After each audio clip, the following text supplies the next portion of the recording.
오늘 우리에게 주신 하느님의 말씀, 우리가 함께 나눌 말씀은 아침 예배, 새벽 예배에 이어서 다니엘서 6장 6절에서 10절 말씀입니다. 그런데 우리 말씀을 이해를 위해서 다니엘서 6장 1절에서 10절 말씀을 저희들 교독하도록 하겠습니다. 새벽 예배 말씀인 1절에서부터 10절까지의 말씀 함께 교독합시다. 다리오가 자기의 뜻대로 고관 120명을 세워 전국을 통치하게 하고 또 그들 위에 총리 셋을 두었으니 다니엘이 그들 중에 하나이라. 이는 고관들로 총리에게 자기의 직무를 보고하게 하여 왕에게 손해가 없게 하려 함이었더라. 다니엘은 마음이 민첩하여 총리들과 고관들 위에 뛰어남으로 왕이 그를 세워 전국을 다스리게 하고자 한지라. 이에 총리들과 고관들이 국사에 대하여 다니엘을 고발할 근거를 찾고자 하였으나 아무 근거, 아무 허물도 찾지 못하였으니 이는 그가 충성되어 아무 그릇됨도 없고 아무 허물도 없음이었더라.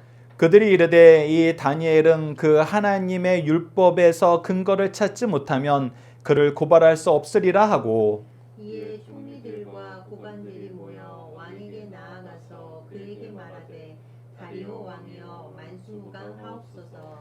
나라의 모든 총리와 지사와 총독과 법관과 관원이 의논하고 왕에게 한 법률을 세우며 한 금령을 정하실 것을 고하나이다. 왕이여 그것은 곧 이제부터 30일 동안 누구든지 왕 외에 어떤 신에게나 사람에게 무엇을 구하면 사자굴에 던져 넣기로 한 것이니이다.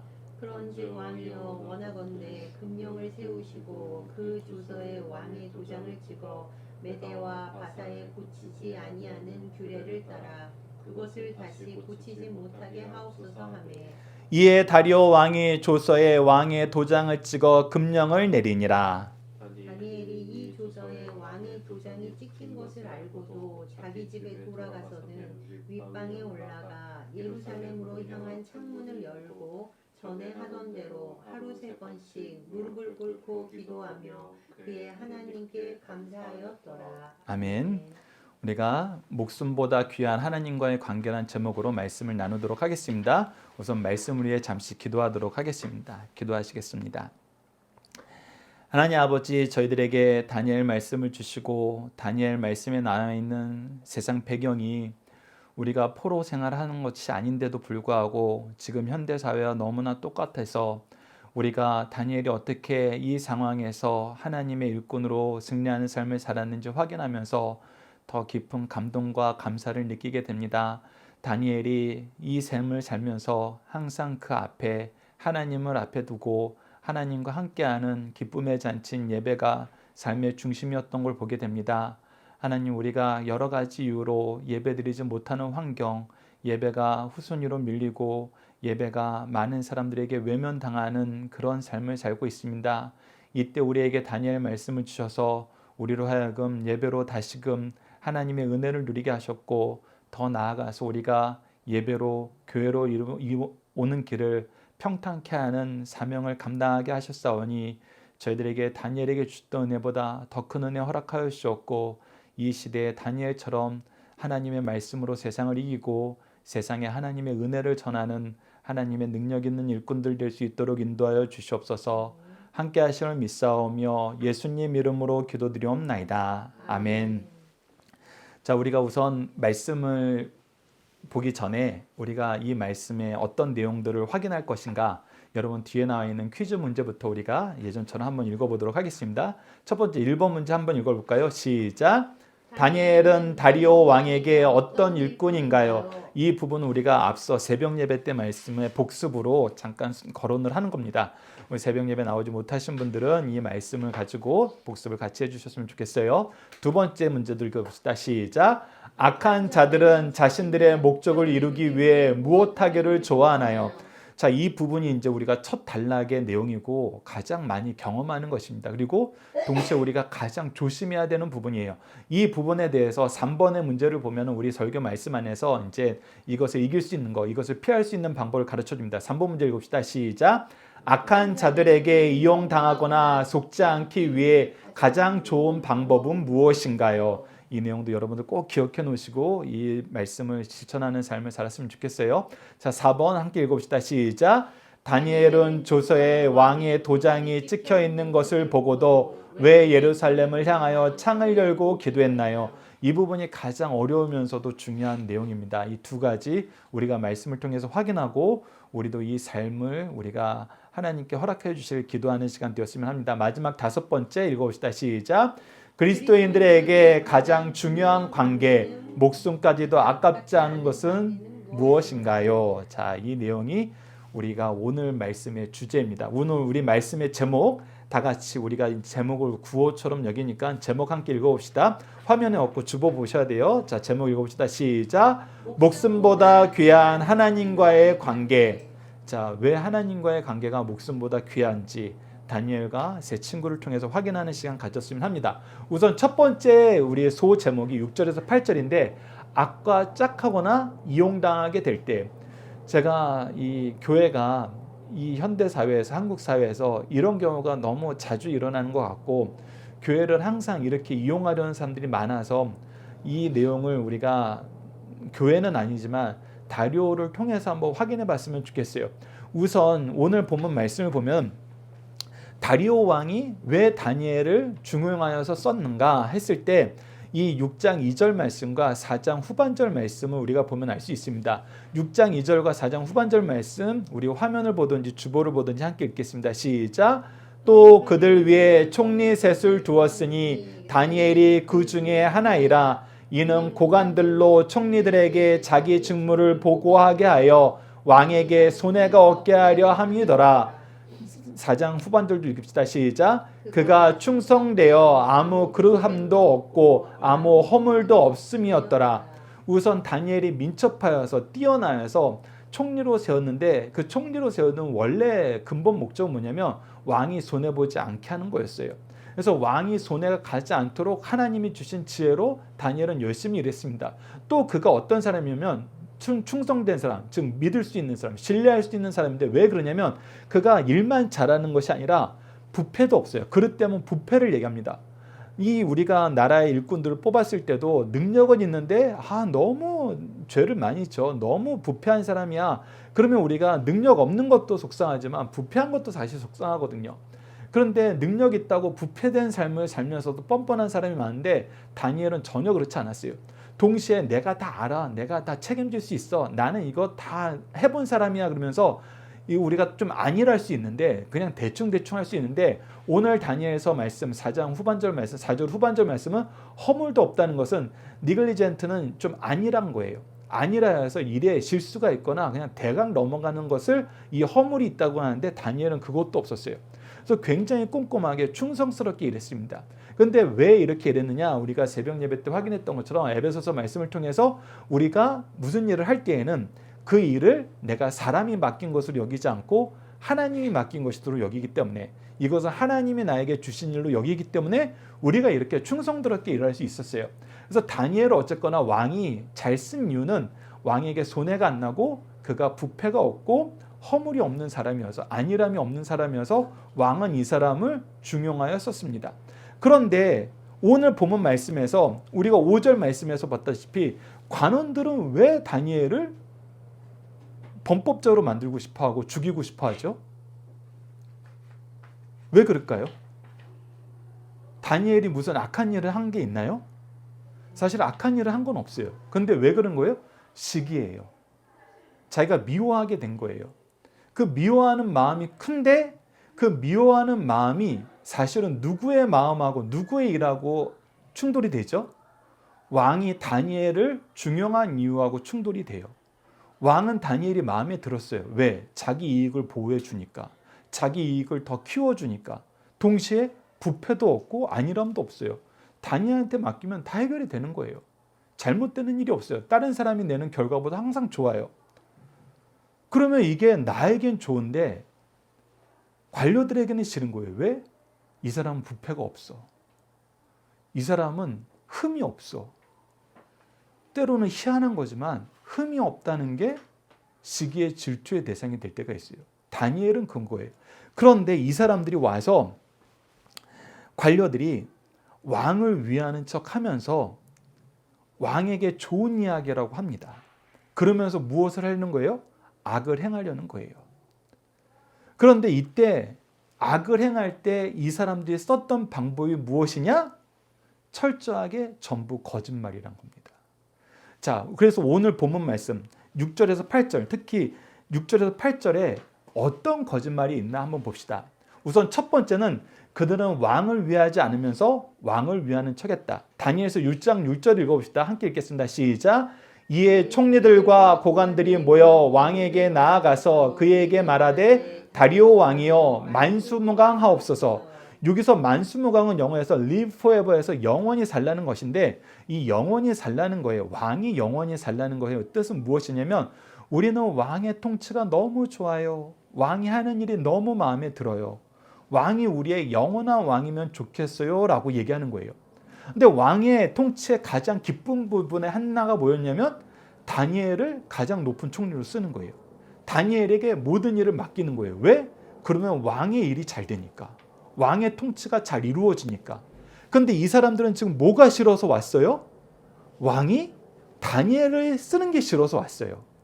즉 왕에게 더 많은 이익을 주는 이 다니엘이 싫은 거예요. 그런데 왕한테 만수무강하래요. 이게 거짓이라는 거예요. 왕이 만수무강을 원하면 야 왕이 다니엘을 제대로 썼네. 잘 썼네. 왕을 위해서는 다니엘이 가장 좋은 일꾼이네. 이렇게 동의를 해줘야 돼요.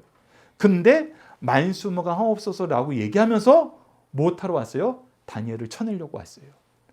그래서 이 만수무강 자체가 그냥 입에 발린 아부예요. 그래서 이것이 첫 번째 거짓말입니다. 두 번째 거짓말은 아주 심합니다. 6장 7절 상반절 말씀 읽어봅시다. 시작. 나라의 모든 총리와 지사와 총독과 법관과 관원이 의논하고 왕에게 한 법률을 세우며 한 금령을 정하실 것을 구하나이다. 특히 여기서 의논했다는 표현은 다 동의했다는 표현이 들어가 있어요. 원어에는. 근데 다 동의한 사람 중에 누가 들어가 있어요? 모든 총리. 이 나라의 총리가 몇 명 있죠? 3명 있었어요. 3명을 세웠다 그랬어요. 그 3명 중에 한 명이 누구예요? 다니엘이에요. 근데 다니엘에게 가장 중요한 건 뭐예요?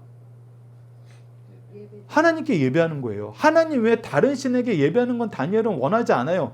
근데 다니엘이 하나님께 예배하는 걸 금지하고 다리오 왕에게만 예배하고 기도하는 걸 허락했겠어요? 이거는 당연히 허락 안 한 거예요. 근데 뭐라 그래요? 모든 총리가 강조해요. 모든 총리가 의논한 겁니다. 동의한 겁니다. 그래서 마치 다니엘이 이 법률에 동의한 것처럼 말해요. 이게 두 번째 거짓말이에요. 자, 세 번째 거짓말도 봅시다. 7절 후반절입니다. 제가 읽어드릴게요. 왕이여 그것은 곧 이제부터 30일 동안 누구든지 왕 외에 어떤 신에게나 사람에게 무엇을 구하면 사저굴에 던져넣기로 한 것이니이다. 이건 뭐예요? 왕을 찬양하는 것 같지만 실상 이들이 필요한 조치는 뭐예요? 왕을 30일 동안 찬양하는 겁니다예요? 아니면은 사자굴에 던져넣는 형벌을 만드는 거예요? 이 형벌을 만드는 게 목적이에요. 그래서 사실 겉으로는 왕을 신보다 더 높이고 모든 사람보다 더 높은 자리에 우리가 올려놓을게요. 우리가 아침 예배 때 얘기하는 것처럼 이 당시의 나라는 신성국가라고 얘기할 정도로 신이 높은 위치를 차지해요. 그리고 고대사에서부터 왜 신을 가장 높은 자리에 이뤄놓느냐 했을 때 왕의 권위가 왕의 연약함이나 왕의 실수가 드러나면 왕의 면이 안 서요. 한 사람들이 야 우리 왕도 뭐 이런 면에서는 형편없네 이렇게 얘기할 수 있어요. 근데 그들이 신의 권위를 잇게 되면은 야 왕이 실수하더라도 신이 왕을 선택했잖아. 신이 왕의 종이잖아. 신이 왕의 아들이잖아. 그러면은 왕의 모든 잘못된 것을 신의 권위로 덮어버릴 수 있어요. 그래서 고대 사회가 신을 가장 최우선으로 놓은 거는 실제로 신을 중요하게 여겼고 나의 인간적인 연약함을 덮어 씌울 수 있기 때문이에요. 그래서 신을 좋아해요. 근데 임금이 감히 야 내가 모든 신보다 높아 이 얘기를 고대사에서 못해요. 이거 하면은 돌 맞아 죽을 수도 있어요. 그런데 이 얘기를 누가 해주고 있어요? 관료들이 대신해 주는 거야. 내가 하면 이 영광, 이 위엄을 못 느껴. 이 기쁨을 내가 누리질 못해. 근데 관료들이 모든 전국에 있는 관료들이 다 와서 이 부분에 대해서는 저희들이 책임지겠습니다. 그러니까 왕은 영광만 받으세요 하는 거야. 얼마나 기분이 좋아. 근데 이거는 위장이었고 사실 뭐가 필요한 거예요? 사자굴에 던져 넣는 이 형벌을 우리가 변하지 않게 만드는 게 중요해요. 자, 그래서 엄밀히 말하면 사람들이 만든 법이 높아요? 신이 만든 법이 높아요? 우리가 만든 법이 높아요? 하나님이 우리에게 주신 법이 높아요? 이건 당연한 거예요. 인간 사회에선 당연한 거예요. 근데 다리오를 신보다 높이면서 무엇하자 그러냐면 임금님, 이것은 우리나라의 전례대로 내려오는 규례대로 절대 못 바꾸는 법으로 만들어요. 그 사실 다리오 왕을 가장 높인다 그러지만 다리오 왕을 어디에다 가둬놓는 거예요? 이 법령 안에 가둬놓는 거예요. 그래서 왕이라도 이 법령은 절대 못 바꿉니다. 한 달 동안은 다른 신에게나 다른 사람에게 기도하는 사람은 무조건 죽이는 거예요. 사자굴에 던져놓는 거예요. 이거 당신 바꿔요? 못 바꿔요? 못 바꿔요. 그러면 사실 왕이 제일 높은 거예요? 이 법령이 더 높은 거예요? 법령이 더 높은 거예요. 근데 아침 예배 때 얘기했지만 다리오 왕도 자기 소견에 좋은 대로 자기 이익을 위해서 일하는 사람이에요. 그러다 보니까 이 자기를 이용하는 이 이용에 구분을 못하고 자기를 띄우는 말만 막 쏙쏙 받아들이는 거야. 그러니까 여기에 바로 도장을 꽝 찍어버려요. 이게 뭐예요? 악과 짝하거나 악과 이용되는 거예요. 우리가 이런 경우를 많이 경험하게 돼요. 누가 우리에게 와서 이거 다 당신을 위한 거예요 하면은 왜 홀라당 넘어가서 그 사람의 본래 의도를 모르는 경우가 많아요. 자, 그러면 중요한 거는 우리가 이거에 넘어가지 않으려면 무엇을 해야 될까요? 이런 악이 우리를 이용하려고 하거나 악이 우리를 속이려고 할 때 우리 이거 어떻게 구분할 수 있을까요? 다리오 왕이 무엇을 했어야 됐을까? 오늘 본문 말씀 안에서 이 세 가지 거짓말이 있었어요. 세 가지 거짓말. 왕 만수무강 하시옵소서. 이거 그냥 아부니까 뭐 그랬다. 그 두 번째는 다니엘이 동의한 것처럼 했어. 모든 총리가 다 동의했습니다. 세 번째는 이거 왕이 착오로 만드는 거예요. 근데 사실 이 사자굴에 던져놓는 형벌이 있었어요. 이걸 어떻게 해야 구분할 수 있었을까? 찬주야. 그렇죠. 그걸 요즘 표현으로 하면 뭐라고 할까요? 팩트 체크. 정확합니다. 우선 이 말씀 안에서는 이 상황 안에서는 세상의 거짓을 분별하는 가장 좋은 방법은 팩트 체크예요. 팩트 체크.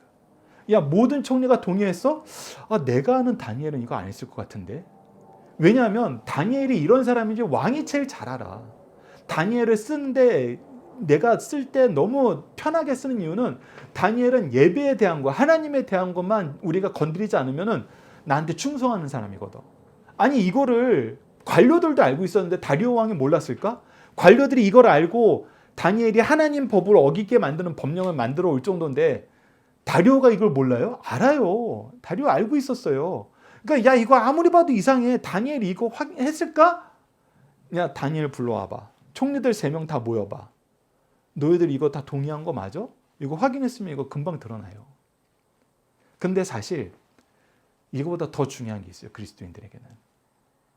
이거는 세상에서도 우리가 팩트체크를 해야 되는 걸 여러분들에게 오늘 본문 말씀으로 얘기한 거고 더 중요한 거. 그리스도인들이 거짓을 구분할 수 있는 더 중요한 방법은 우리가 여호수아에서 찾을 수 있습니다. 여호수아가 그 사막을 건너서 이제 요단강을 건너서 여리고성에 딱 왔을 때 하나님께서 여리고성에서 엄청나게 큰 승리를 준 거예요. 어떻게 했어요? 7일 동안 7바퀴 돌니까 하루 때 한 바퀴 돌고 마지막 날은 7바퀴 돌니까 그냥 성벽을 무너뜨려 버렸어요. 그냥 무혈입성하게 만들었어요. 그리고 아이성 너무 작은 성인데 그들이 한번 패배했는데 한번 패배하고 나서 바로 그 다음에 오히려 승리를 이룬 게 사람들에겐 더 문제인 거예요. 아니 여리고도 무너뜨리고 패배한 다음에도 바로 이겨버리는 저 민족. 저들을 우리가 어떻게 이길 수 있을까? 그래서 이 가나안 땅에 있는 모든 족속들이 힘을 합쳐서 우리가 이제 우리 각 나라, 각 도시가 이스라엘 민족을 이기는 건 이제 불가능해. 그러니까 우리가 전부 힘을 모아서 연합으로 우리가 이스라엘을 무찌르자 이렇게 연합을 할 때 기브온 주민들은 야 이거 안 될 것 같아. 우리가 힘 다 모아도 안 될 것 같아. 그래서 꾀를 낸 거야. 그래서 엄청 먼 나라에서 온 것처럼 해진 옷을 입고 곰팡이가 핀 음식을 들고 협정을 맺으러 온 거야. 우리가 여러분들의 소식을 들었는데 여러분들은 정말 여러분들의 하나님은 너무 놀라운 하나님이고 여러분들의 민족은 너무나 놀라운 민족이어서 우리가 평화협정을 맺으러 왔습니다. 그러니까 여호수아가 너희들 이 근처에 사는 애들 아니야? 그랬더니 아닙니다. 저희들의 옷을 보시고 저희들이 들고 왔던 음식을 보십시오. 저희들 옷이 낡았고 저희들 음식이 곰팡이가 쓸지 않았습니까? 저희들은 굉장히 먼 데 있는 나라인데 저희들은 이 나라가 여러분들이 너무 뛰어나고 너무 놀라워서 협정 맺으러 온 겁니다. 했더니 협정을 덜컥 맺어버려요. 그런데 어떻다고 그래요? 여호수아서 9장 14절을 보십시오. 무리가 그들의 양식을 취하고는 어떻게 할지를 여호와께 묻지 아니하고. 그러니까 여호수아가 평상시에는 하나님께 기도하고 나갔는데 이때에는 아부가 여러분 너무 위대하고 여러분 하나님 너무 위대하고 그래서 우리는 하나님의 이름으로 협정을 맺고 싶어요. 여호수아가 얼마나 기분이 좋아. 협정을 맺을 땐 그 당시에는 당사자들끼리 맺는데 하나님의 이름으로 협정 맺고 싶다니까 이 사람들이 좀 하나님 좀 아는구나. 이 사람들이 우리 민족을 좀 아는구나. 그래서 덜컥 하나님께 묻지 않고 협정을 맺어버려요. 그래서 여호수아가 곧 그들과 하천을 하여 그들을 살리리라는 조약을 맺고 회종 족장들이 그들에게 맹세하였더라. 그래서 모든 족장들이 이 일에 동의했는데 나중에 알고 보니까 바로 옆에 있던 애들이었던 거야. 그리고 그들이 이 협정서를 내민 거야. 그래서 여호수아가 곤란한 경우에 빠지게 돼요. 그래서 그리스도인들은 거짓을 분별하는 방법은 뭐 해야 된다? 하나님께 기도해야 된다. 왜? 하나님의 지도를 받고 해야 돼요. 아까 우리가 공부하면서도 우리가 앞으로 어떻게 삶을 살아야 되는가, 우리가 앞으로 이 예배 안에서 우리가 헌신을 어떻게 일어날까 할 때 먼저 우리가 충분히 기도해보자 하는 것이 성경에서 가르쳐준 방법이에요. 우리가 모든 일에 모든 결정에 기도하는 습관을 가지시고 하나님을 기도하는 습관이라는 것은 내가 기도해야지 하나님이 복 주자 아니에요. 실제로 기도해보면은 하나님이 지혜 주시는 게 되게 많아요.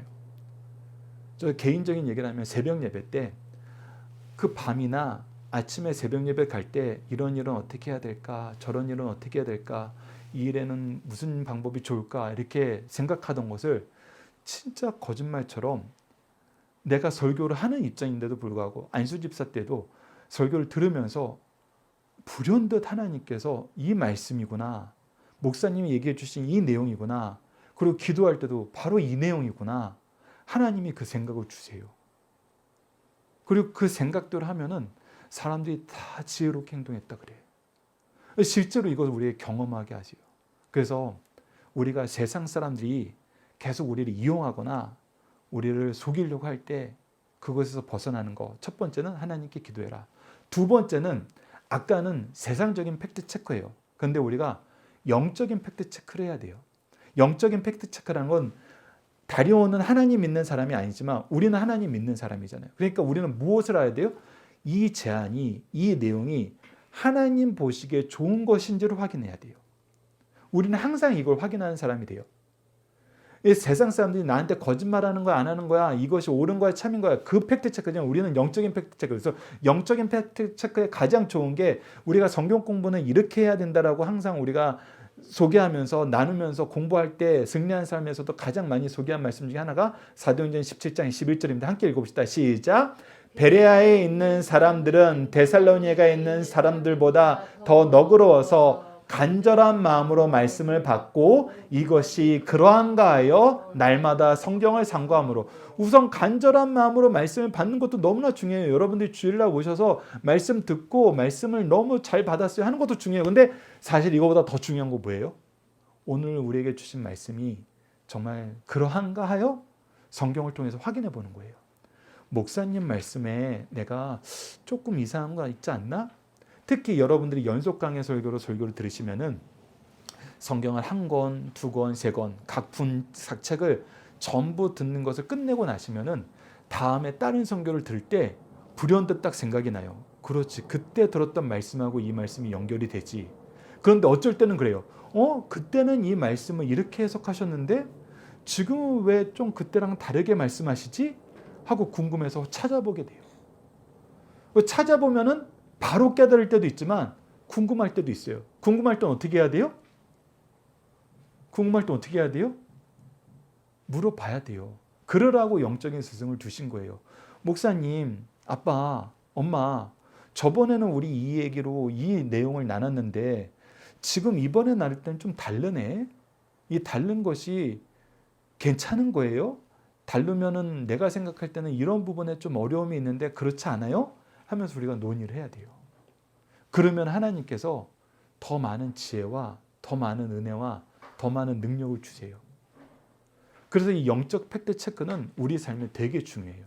그래서 여러분들 항상 말씀을 듣고 그 말씀이 그러한가 우리가 하나님의 기준으로 체크하는 거, 그리고 하나님께 기도하는 거. 그러면은 세상에서 우리에게 어떤 악한 세력이 이용하려고 하고 우리를 유혹해도 우리가 분명하게 결단을 내릴 수 있어요. 이거는 하나님 말씀 기준으로 이래서 안 돼요.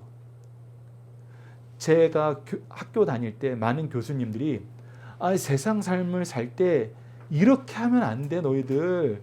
그러면 안 돼. 그러면은 그렇게만 얘기하면 되게 마음이 상할 때가 있어요. 그거는 교수님 생각이고 우리 생각은 다를 수 있지. 교수님이 그런 부분까지 우리한테 체크하면 되나? 그렇게 생각할 때가 있어요. 그래서 제가 교수님한테 부탁하고 저도 되도록이면 여러분들한테 얘기할 때 그렇게 얘기하려는 게 뭐냐면, 야, 말씀을 봐라. 말씀을 보면 하나님이 이렇게 얘기하지 않았니? 이렇게 얘기하신 이 말씀에 근거하여 너희들이 이 세상 삶을 살 때 이렇게 살아야 된다 얘기하면은 신대원 다니는 사람들, 하나님 말씀을 연구하는 사람들 그게 확 믿음이 와요. 확 우리의 생활이 바뀌어. 근데 하나님 말씀을 근거로 안 들고 그냥 얘기만 하면은 그거는 교수님 생각, 그거는 목사님 생각, 그건 엄마 아빠 생각하고 넘어가게 돼요. 그래서 우리가 가르칠 때도 이렇게 하는 거, 그리고 우리가 세상 사람들한테 얘기할 때도 이렇게 하는 거, 최소한 세상 사람들한테 얘기 안 할 때도 얘기하는 게 아니라 우리 교인들한테 얘기할 때도, 우리가 믿음의 형제들한테 얘기할 때도 우리가 그냥 내 생각은 이래 하고 따라라 그러면은 이거는 여러분들 잘못될 가능성 많아요. 우리가 얘기할 때도 말씀을 근거로 보니까 이번 일은 이렇게 하는 게 좋은 것 같아요. 제가 어머니랑 다툴 때도 사실 이 방법을 써야 돼요. 저도 반성을 하는 겁니다. 어머니한테 얘기할 때도 막 감정적으로 서로가 더 좋은 방법이라고 얘기하는 것보다 제가 말씀을 묵상해 보니까, 말씀의 근거로 보니까 이번 일은 이렇게 하는 게 좋지 않을까요? 하면서 말씀을 제공하면 정말 이렇게 믿음 생활 하시는 분들은 마음이 그냥 눅눅도 녹고 말씀에 동의가 된 거기 때문에 하나님을 더 집중해서 보게 됩니다. 그래서 여러분들이 이 영적인 팩트 체크는 우리에게도 중요하지만 우리가 양육해야 되고 우리가 같이 일해야 되는 사람들한테도 너무 중요하다. 그리고 같이 중요한 것보다 우리가 같이 기도하는 거다. 여러분들 이것을 꼭 기억해 주시기 바랍니다. 자, 두 번째 단락 9절에서 10절인데 이 제목을 우리 찬주가 한번 읽어주도록 하겠습니다. 함께 읽어주세요. 자, 오늘 가장 중요한 것이 이겁니다. 도대체 다니엘은 왜 왕의 도장이 찍힌 것을 알고도, 왕의 도장은 뭐예요? 너희들이 30일 동안 다른 신이나 다른 사람에게 무엇이든지 구하면, 우리 표현으로 하면 기도하면 어떻게 된다? 사자굴에 들어간다. 죽는다. 그 얘기예요. 근데 6장 10절 말씀 우리가 함께 읽어봅시다. 시작. 다니엘이 이 조서에 왕의 도장이 찍힌 것을 알고도 자기 집에 돌아가서는 윗방에 올라가 예루살렘을 향한 창문을 열고 전에 하던 대로 하루에 3번씩 무릎 꿇고 기도하며 그의 하나님께 감사하였더라. 우리가 이거 1장 말씀을 나눌 때 이거는 단순히 기도한 게 아니라 예배다. 왜? 우리가 예배는 무엇이라고 가르치나? 우리가 주보에 박유열 목사님을 통해서 어렸을 때부터 배웠던 것이 무엇입니까? 우리 주보 맨 앞에 이 네모 박스 안에 있는 거 한번 읽어볼까요? 네모 박스 안에 주보 맨 앞에 모든 예배는, 이 부분 함께 읽어보도록 하겠습니다. 시작. 모든 예배는 정한 시간, 정한 장소, 정한 순서에 따라 마음과 뜻과 정성을 다하여 영과 진리로 하나님께 드려야 합니다.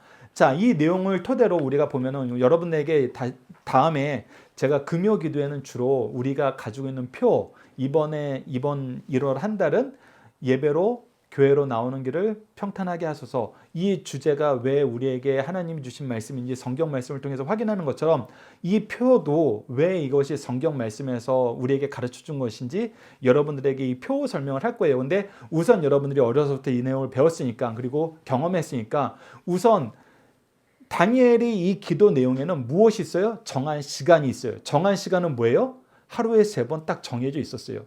그리고 다리오나 관료들이 알고 있었어요. 다니엘은 이 시간이 하나님께 기도하는 시간이다. 이거 알고 있었어요. 그거를 어기지 않았어요. 그래서 정한 시간이 있었고 정한 장소는 어디였어요? 자기 집 윗방이었어요. 그리고 정한 순서, 정한 방법은 뭐예요?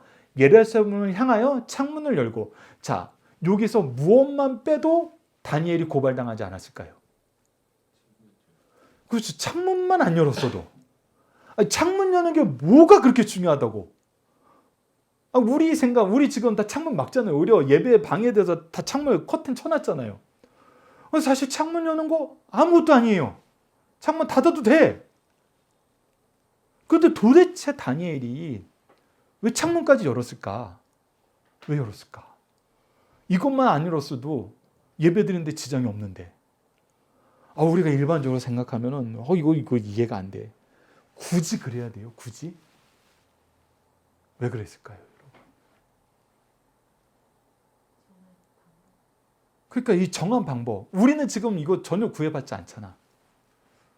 전혀 구애받지 않잖아. 다니엘은 도대체 왜 그랬을까? 그래서 이때는 우리가 말씀을 통해서 확인해야 됩니다. 우선 다니엘이 예루살렘을 향하여 창문을 열었던 이유, 우리가 여러분들이 이 부분은 열왕기상 8장 말씀을 여러분들이 기억하셔야 돼요. 이 성전에 대한 거, 이스라엘 민족이 다니엘이 기도한 방법은 열왕기상 8장에 있다. 열왕기상 8장 내용이 솔로몬을 통해서 다윗이 무엇을 통해서 하나님을 기쁘게 했어요? 하나님, 제 궁궐은 이렇게 화려하게 지었는데 하나님이 계신 곳은 아직도 저 텐트에 있네요. 하나님, 저 하나님 성전 짓고 싶어요. 그랬을 때 하나님께서 뭐라 그래요? 야, 안 된다. 그러면서도 기뻐하셨어요. 너무 기뻐하셨어요. 그 대신 누가 이제 이 성전을 짓게 만들 것이다? 네 아들 솔로몬을 통해서 짓게 만들 것이다. 그래서 하나님께서 솔로몬에게 이 성전을 허락하시고 성전을 잘 짓게 만들었어요. 그리고 솔로몬이 이 성전을 우리말로 하면 헌당, 낙헌식 때 하나님께 감사기도 한 내용이에요. 감사기도를 엄청 길게 했어요. 엄청 자세하게 했어요. 근데 그 중에 한 내용이 바로 8장 48절에서 50절이에요. 자, 우선 8장 48절 첫 번째 슬래시까지 한번 읽어봅시다. 시작. 자기를 사로잡아간 적국의 땅에서 온 마음과 온 뜻으로 주께 돌아와서 주께서 그들의 조상에게 주신 땅, 곧 주께서 택하신 성읍과 내가 주의 이름을 위하여 건축한 성전이 있는 쪽을 향하여 주께 기도하거든. 솔로몬이 성령의 감동을 받아서 아는 거예요. 하나님이 범죄하고 이방 우상을 섬기고 가증한 예배를 드리게 되면 어떻게 된다? 우리가 솔로몬 시대 이후의 예언서지만 이사야서 예언을 통해서 무엇을 봤어요? 하나님이 예배 폐하신다. 예레미야를 통해서 뭐 했어요? 너 70년간 끌려간다. 근데 성령의 감동이 이것을 알았는데 솔로몬이 그렇게 될 때에도 이 성전을 향하여 주께 기도하거든. 어떻게 될라? 다음 절을 보면 주께 계신 곳 하늘에서 그들의 기도와 간구를 들으시고 그들의 일을 돌아보시오며. 하나님, 그때 이 백성이 예루살렘 성전 없어졌어요. 무너졌어요. 근데도 예루살렘을 향하여, 예루살렘 성전을 향하여 기도할 때 하나님 들어주세요. 들어주셔야 돼요. 그리고 어떻게 하세요? 돌봐주세요. 이 기도를 솔로몬이 했고 9장에서 하나님께서 이 기도의 응답으로 그의 제사를 받아두셨어요. 그리고 어떻게 해요? 주께 범죄한 백성을 용서하시며 주께 범한 그 모든 허물을 사하시고, 이때 그들의 회개 기도를 들으시고 간구의 기도를 들으시고 우선 용서하시고 어떤 삶을 살게 해주세요? 자, 우리 하늘색 부분 읽어봅시다. 시작. 사로잡아간 자 앞에서 그들로 불쌍히 여김을 얻게 하사 그 사람들로 그들을 불쌍히 여기게 하옵소서. 즉 그들을 사로잡아간 자들이 하나님의 백성을 불쌍히 여기게 해주십시오. 우리 이거 지금 다니엘서를 통해서 많이 확인했죠. 계속 확인하죠. 이게 뭐 한 거예요? 그들의 마음을 얻게 해달라는 거. 그러니 다니엘이 이 기도를 왜 창문을 열고 기도했느냐? 첫 번째는 솔로몬이 기도했던 그 기도의 내용대로 기도한 것이고, 무엇을 믿은 거예요? 내가 하나님의 말씀에 근거하면은 이 민족에 있는 사람들에게 긍휼히 여김을 받을 것이다. 그래서 내가 하나님이 나에게 주신 이 예배 방법을 바꾸는 것보다는 하나님의 말씀을 의지하는 것이 나에게 더 좋다. 이거 사실 우리 함부로 결정 못하는 내용이에요. 쉽게 결정 못하는 내용이에요. 다른 거 없어요. 창문만 닫았어도 됐어요. 커튼만 쳤어도 됐어요. 물론 이 다니엘을 고발한 사람들이 이거 몰랐을까요?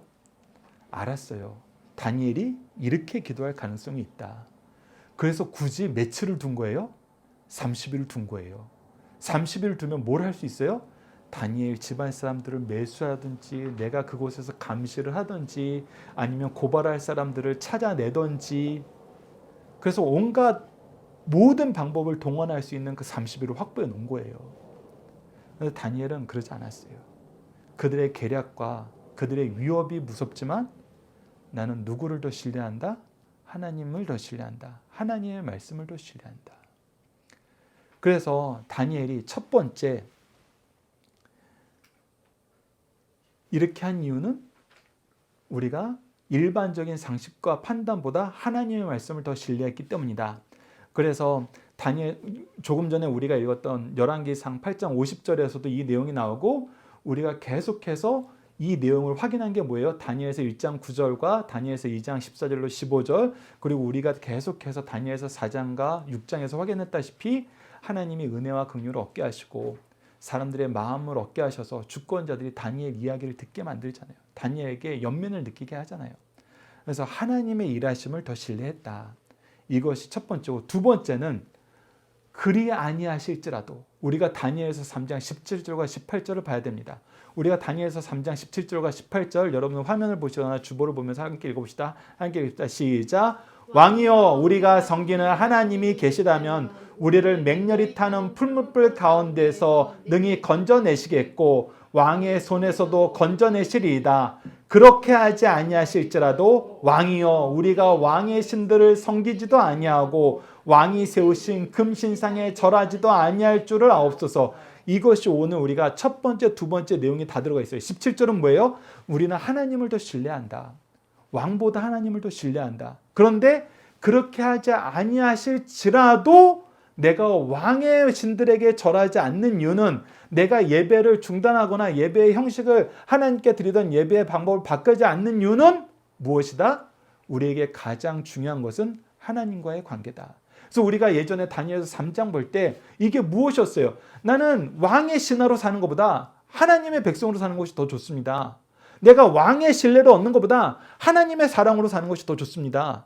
내가 왕의 모든 영화를 누리는 것보다 하나님께 예배하는 예배자로 사는 것이 더 좋습니다. 우리가 궁극적으로 가지고 있는 관계, 목숨보다 귀한 관계는 바로 이 하나님이란 거예요. 그리스도인들은 이렇게 살았어요. 우리 믿음의 선조들은 이렇게 살았어요. 다니엘은 지금 우리에게 이 삶의 모습을 보여주는 거예요. 다니엘과 세 친구가 보여준 모습은 계속 동일해요. 달라지지 않아요. 가장 중요한 관계는 하나님과의 관계다. 제가 예전에 유대인들의 예를 자주 드렸을 거예요. 제가 예전에 KBS에서인가 EBS에서인가 만든 다큐에서 유대인들의 교육 방법에 대해서 얘기하는데, 유대인들은 아이가 요즘 말로 하면 우리식으로 표현하면 아이들이 세례받은 나이, 성인식 하는 나이에 전 세계에 있는 친척들이 모여서 그 성인식 때는 아주 성대하게 잔치를 베풀어요. 그러면서 내가 그 아이를 위해서 해줄 수 있을 만큼의 금액을 그 아이를 위해서 헌금을 해요. 근데 그 헌금을 누가 맡느냐? 그 가문에 유대인들이 금융 쪽에서 일하는 사람이 많기 때문에 가장 유능한 금융 전문가한테 맡겨놔요. 그러면 15세에서 16세 때 받은 그 금액으로 열심히 재무 설계를 하면은 아이들이 대학 졸업할 때쯤에 대부분의, 이게 한국 아주머니가 유대인과 결혼해서 그때 인터뷰에서 한 건데, 보통 3억 정도의 자산이 생긴대요. 대학을 졸업할 때 빚이 없는 거는 당연하고 3억 정도가 생긴대요. 그러면은 출발선이 완전 다른 거야. 그리고 나서 전 세계에 있는 네트워크를 통해서 사업을 한대요. 근데 그것도 놀라운데 더 놀라운 게 뭔지 알아요? 그러다 사업을 망할 수 있잖아. 망할 수 있잖아. 그러면 망하면은 또 온 가족이 모여서 그걸 도와준대요. 야, 다시 재기해봐. 재기할 수 있어. 걱정하지 마. 우리가 옆에 있을게. 하고 도와준대요. 또 망할 수 있잖아. 또 망해. 아니야. 이번에도 우리가 도와줄게 해서 3번까지 도와준대. 3번까지. 근데 3번까지 딱 도와줬는데 또 망해. 그러면 뭐라 그러는지 알아요? 안 도와주는 게 아니라 이 얘기를 한대요. 야, 이거는 하나님과의 관계가 문제인 것 같아. 이거는 하나님이 지금 막으시는 거야. 그러면은 사업적인 게 아니야. 세상적인 게 아니야. 하나님의 관계를 점검해야 돼. 친척들이 그 얘기를 해준다는 거야. 그러니까 유대인들이 가지고 있는 이 신앙이 우리가 잊어버린 신앙이 있어요. 그 무엇이다? 가장 중요한 관계는 하나님과의 관계다. 우리가 이것을 가장 중요하게 여기느냐가 너무 중요해요. 너무 중요해요. 그리고 하나님과의 관계의 척도는 뭐다? 그렇죠. 예배다. 그것을 우리가 요한복음 4장 23절에서 보게 됩니다. 우리 요한복음 4장 23절 함께 읽어봅시다. 시작. 아버지께 참되게 예배하는 자들은 영과 진리로 예배할 때가 오나니 곧 이때라. 아버지는 자기에게 이렇게 예배하는 자들을 뭐 하신다? 찾으시느니라. 하나님이 이런 사람들 찾아요. 찾아서 함께하길 기뻐하세요. 하나님은 하나님의 잔치에 초대할 때 나는 장가 들어야 돼요. 나는 오늘 거래해야 돼요. 나는 오늘 중요한 일이 있어요. 안 오는 거 싫어하세요. 그래서 그 종들을 통해서 뭐라 그래요? 야, 길거리에 돌아다니는 사람 다 초대해. 내 잔치 자리를 채워. 그것이 예배예요. 그것이 천국이에요. 그래서 하나님은 하나님과의 관계에 가장 중요한 거, 하나님이 가장 기뻐하시는 거, 예배자에서 하나님과 함께하는 시간을, 하나님과 약속한 그 시간을 함께 나누는 거. 하나님이 우리에게 허락하신 그 시간과 장소에서 하나님이 우리에게 준비하는 방법대로 우리가 하나님과의 교제의 기쁨을 누리는 거. 그래서 하나님이 분명히 얘기해요. 출애굽기 34장 14절로 15절. 너는 다른 신에게 절하지 말라. 여호와는 질투라. 이름하시는 질투의 하나님이라. 너는 산과 그 땅의 주민과 언약을 세우지 말지니 이는 그들이 모든 신을 음란하게 섬기며 그들의 신들에게 제물로 드리고 너를 청하여 내가 그 제물을 먹게 하니라. 즉 세상에서 얘기하는 온통 음란한 것으로 잘못된 것으로 하나님을 거역하는 것으로 우리가 예배를 채우게 되면은 우리는 망하게 돼요. 하나님의 징계를 받게 되고 징계를 받아도 깨닫지 못하면 망하게 돼요. 그래서 예배를 드리는 거, 예배를 바로 드리는 거, 하나님을 바로 믿고 하나님과 함께하는 건 너무나 중요해요. 그리고 이것을 중요하게 여기면 우리의 삶이 어떻게 변한다? 사도행전 20장 24절처럼 변합니다. 함께 읽어봅시다. 시작. 내가 달려갈 길과 주 예수께 받은 사명 곧 하나님의 은혜의 복음을 증언하는 일을 마치려 하면은 나의 생명조차 조금도 귀한 것으로 여기지 아니하노라. 즉 하나님께 받은 사명이 내 목숨보다 귀하다는 거예요. 하나님의 관계가 내 목숨보다 귀하기 때문에 하나님이 나에게 맡기신 일은 내 목숨보다 귀한 거예요. 하나님의 일이 그냥 목숨보다 귀해질 수 없어요. 하나님과 관계가 목숨보다 귀하기 때문에. 사실 우리가 자녀들에게 보여줘야 되는 모습이 이 모습입니다. 나 이거 너무 좋아해. 하나님 너무 사랑스러워. 하나님과 함께하는 게 너무 기뻐. 우리 믿음의 조상들이 이것을 보여줬을 때 특히 우리 찬송 나의 사랑하는 책, 그 책에 나오잖아요. 어머니가 성경 말씀 읽는 거 너무 사랑하고 하나님께 기도하는 거 너무 좋아하니까 우리 자손들이 그걸 기억하는 거예요. 그랬던 우리 어머니, 그걸 기억하면 그때서야 보이는 게 있어요. 우리 어머니 아버지를 하나님이 이렇게 인도하셨지, 이렇게 사랑하셨지, 이렇게 회복시키셨지, 이렇게 구해주셨지. 우리 어머니 아버지한테 그렇게 하셨던 하나님, 나에게도 그렇게 하실 걸 믿습니다 하면서 말씀과 예배로 나오는 일이 기뻐지는 거예요.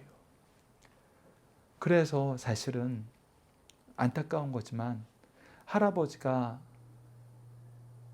우리 세대에게 가장 바랬던 것은 강성교회에서 너희들이 가장 좋은 복을 누리면서 자손의 자손까지 이곳에서 복을 누리는 믿음의 명문가가 되길 바란다. 그거였어요.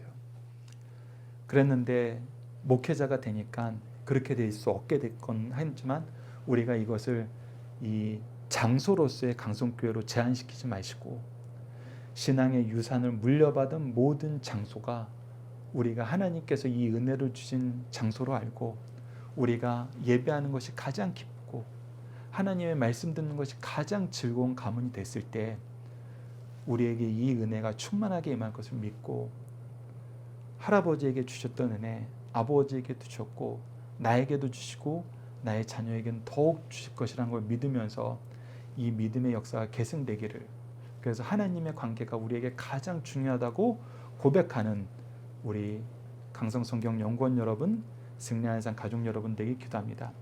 우리 함께 기도하기를 통해서 기도하고 이제 봉헌 찬송하도록 하겠습니다. 함께 기도하시겠습니다.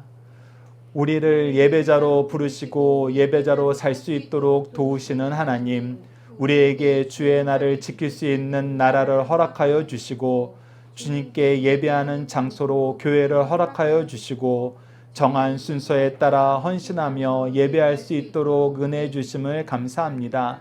하나님은 참되게 예배하는 자를 찾으시며 기뻐하시고 이러한 예배자를 도우시는데 하나님을 믿는다고 하면서도 예배를 멀리하고 예배를 바로 드리지 못하는 많은 이유로 하나님의 뜻을 멀리함을 용서해 주소서. 세상 그 어떤 힘과 지식과 흐름보다 하나님의 말씀을 신뢰하며 살게 하시고 하나님의 관계를 우리 삶의 기준이 되고 모든 의사 결정과 방향과 방법을 찾을 때 기도함으로 지혜와 용기와 은혜를 입도록 도와주소서. 예수님 이름으로 기도드립니다. 아멘.